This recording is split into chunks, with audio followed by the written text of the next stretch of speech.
बिस्मिल्लाहिर्रहमानिर्रहीम।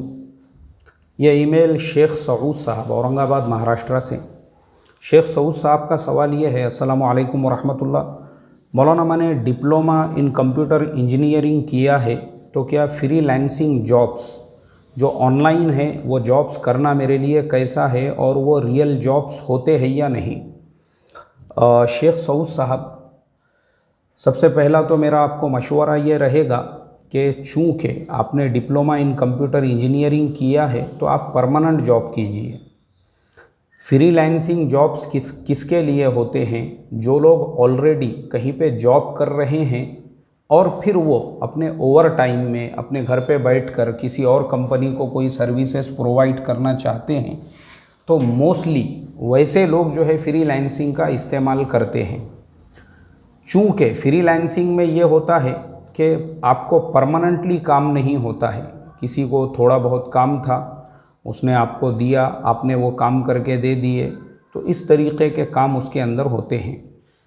तो मेरा मशवरा आपके लिए है कि आप जो है, जब आपने डिप्लोमा इन कंप्यूटर इंजीनियरिंग किया है तो उसके लिए पहले आप कहीं पे परमानेंट जॉब करके एक एक्सपीरियंस हासिल कीजिए कि जॉब का जो है रूटीन कैसे होता है, कंपनियों में काम कैसे किया जाता है, कंपनियों का जो रूल्स रेगुलेशंस कंडीशंस होते हैं, जो लाइफ स्टाइल होता है ऑफिशियल वर्किंग का, वो सब पहले आप सीखिए।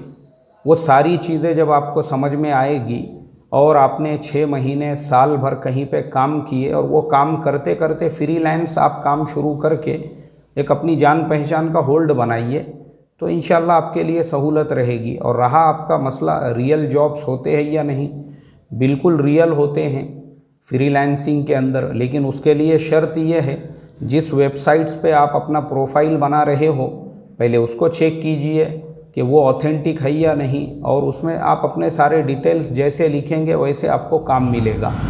क्योंकि जहाँ तक मैंने आज तक जो मेरा अपना तजुर्बा रहा, मैंने भी फ्रीलांस बहुत सारे प्रोजेक्ट्स करके दिया हूँ। अभी रमज़ान के अंदर ख़ुद मैंने जो है एक प्रोजेक्ट कंप्लीट किया हूँ, रमज़ान में पूरा करके रमज़ान के बाद तक हमारा उसका काम चला। तो फ्रीलांस जो है बहुत सारी वेबसाइट्स हैं, उनको जैसा आपको काम देना है उस हिसाब से वो काम देते हैं। उसमें फिर उनको कुछ करेक्शन आया वापस बोलते हैं, फिर वो सारे करेक्ट करके वो एक लंबे टाइम तक चलता है।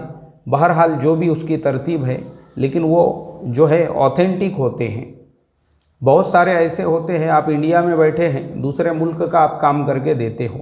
और ये जो चीज़ें हैं ना, असल में आपने जो ये सवाल पूछा है, एक्चुअल में होता ये है, हम जो माहौल में रहते हैं, जिन लोगों के साथ में उठते बैठते हैं, तो हमारी जो मेंटालिटी है वो उसी एरिया के यानी जितना बड़ा एरिया होगा हमारी दुनिया उतनी ही बड़ी रहती है। गांव है तो हमारी पूरी दुनिया वो गांव ही होता है, शहर है तो उतना ही शहर। तो ये चीज़ें हमको इसीलिए समझ में नहीं आती है, हमारा ट्रस्ट और भरोसा नहीं बैठता है दूसरों के ऊपर, ये सही होंगी भी या नहीं होंगी बोलकर। क्योंकि मैं आपको मेरे तजुर्बे की बात बता रहा हूँ। पहले मैं भी गांव में रहता था, तो जो लोगों के साथ में मैं उठता बैठता था, वो लोगों की मेंटालिटी दुनिया को देखने के बारे में ऐसी ही थी। वो लोगों की बातें ये चलती थी, बोले यार ये जो सॉफ्टवेयर की बड़ी बड़ी कंपनियां हैं ये कैसा कमाती होंगी, क्या बनाती होंगी, बोले ये सॉफ्टवेयर में क्या होता होगा, बोले सॉफ्टवेयर क्या, आपने तो कुछ समझ में आया नहीं, बोले आज तक। ऐसे ऐसे लोग थे। और उसी दरमियान में सत्यम कंप्यूटर का एक यानी बहुत बड़ा जो है उसके अंदर, सत्यम कंप्यूटर के अंदर एक स्कैम हुआ था, एक घोटाला हुआ था उसके अंदर, करोड़ों अरबों खरबों रुपयों का। तो वो जब न्यूज़पेपर्स वगैरह के अंदर आया तो वो जो लोगों के साथ में उठता बैठता था, सब लोग यही बोलने लगे सॉफ्टवेयर क्या रहता, बोले ये ऐसे लपड़े और लोचे तो सॉफ्टवेयर में होने वाले ना, कुछ दिखता ही नहीं, बोले वो सॉफ्टवेयर क्या बनाते क्या करते, खाली सुनते बोले अपन इतने करोड़ की कंपनी उतने करोड़ की, क्या रहता बोले वो सॉफ्टवेयर। तो चूँकि जो लोगों के साथ आप रहोगे वैसा ही होता है। लेकिन बाद में जब मैं अपनी ज़िंदगी के अंदर मैं खुद उस लाइन में आया, और लाइन में आने के बाद में मैंने अपना एजुकेशन कंप्लीट किया, फिर मैं भी जो है ये फील्ड में जब आया और ख़ुद मैं जब सॉफ्टवेयर टेस्टिंग इंजीनियर बना और मैं ख़ुद जो है जब सॉफ्टवेयर को टेस्ट करने लगा, तब मुझे वो दुनिया पता चली कि एक सॉफ्टवेयर बनाने के पीछे हज़ारों लोगों की मेहनत होती है, सैकड़ों लोगों की नहीं, हज़ारों लोगों की। पहले उसका प्लान बनाते हैं, फिर उसका डिज़ाइन बनाते हैं, फिर उसके बाद में जो है वो जाता है प्रोडक्शन के अंदर, फिर जो है उसको डेवलप करते हैं, फिर उसकी कोडिंग होती है, फिर उसकी टेस्टिंग होती है। टेस्टिंग के भी 5-6 लेवल होते हैं। उसके बाद कहीं जाकर वो सॉफ्टवेयर रिलीज़ होता है, मार्केट में आता है, और आपके हाथ में जो मोबाइल है, जो ऐप आप इस्तेमाल करते हैं, जैसे भीम ऐप आपने ओपन कर दी, आपको लगता है यार ये भीम ऐप जो है इससे मैं पेमेंट ट्रांसफ़र कर रहा हूँ, लेकिन आपको पता ही नहीं है उसके बैकग्राउंड के अंदर कितने लोगों की मेहनत लगी हुई है। करोड़ों रुपये, लाखों नहीं करोड़ों रुपये खर्च करना पड़ते हैं उसके पीछे, तब जाके वो एक मामूली सा ऐप आपके हाथ में आता है और आपको लगता है आप जब चाहे उसको अनइंस्टॉल कर देते हैं, जब चाहे उसको इंस्टॉल करते हैं। उसके अंदर आप जो है ये कहते हैं कि ये सही नहीं है, वो ऐसा नहीं है, ये ऐसा होना चाहिए था। हालांकि वो बनाने के पीछे सैकड़ों लोगों की मेहनतें लगी, करोड़ों रुपयों का सरमाया लगा।